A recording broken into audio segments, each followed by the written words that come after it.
Tonight, the list of states is growing where water facilities have reported being hit by suspected Iranian cyber attacks. But the NBC Chicago investigative team has learned that there is no reporting requirement here in Illinois for public water purveyors, even if they are attacked. I find that shocking. Our investigative reporter Chuck Goudie joining us now with more details tonight. Chuck. So did we, Allison. When it comes to the drinking water supply in Illinois, the state tonight is cyber blind. Even if Iranian hackers had attacked a water system in Illinois as part of the recent wave of digital incursions, there is no regulation here or state law requiring water systems to report the problem to anybody. And there are only federal suggestions that a cyber attack be reported to U.S. authorities.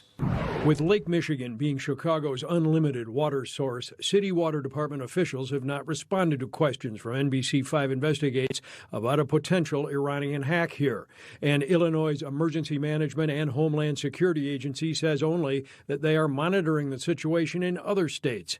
But we might not find out anyway. Illinois' 1,740 community water providers are not required to notify anyone if their system has been cyber hacked and compromised. Current status is there is no mandate to report a cyber attack in Illinois. We are pushing for that. John Martinelli is a former incident response instructor at CISA, the U.S. Cybersecurity and Infrastructure Security Agency, part of the U.S. Department of Homeland Security. Martinelli and other Chicago cybersecurity experts say they've been trying for years to require the public reporting of water system attacks. I think the thing that has kept all of us who secure those environments up at night has been water. And we've been talking loudly about this for a very long time. And when you want to compare electricity to water, which is more important, it's water. You can't go a few days without having clean water to drink. You can go a few days without electricity.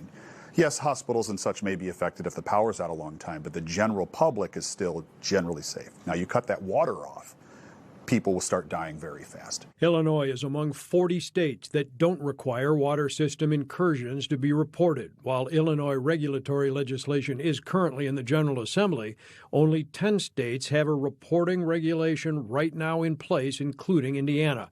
That could be one reason the current attack is only known to have hit a small number of states. And Martinelli says there could be another reason that the scope of a coast-to-coast attack isn't yet known. We don't know how many of these sites are even capable of detecting that they've had this attack.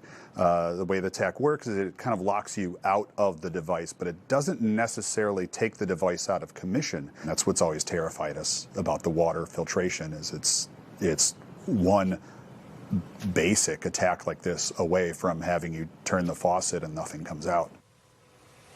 Prospects of no water or Illinois residents getting sick or worse is the upshot of a system where the state is cyber blind. If the law passes here requiring public reporting of cyber attacks, there also has to be funding for how to process that information and deal with what would happen next. Funding is always a potential stumbling block down at the General Assembly in Springfield. I'm so glad you're on this story and keeping us informed on we're vulnerable in this area. Sure was surprising. Yeah. Thank you, Chuck.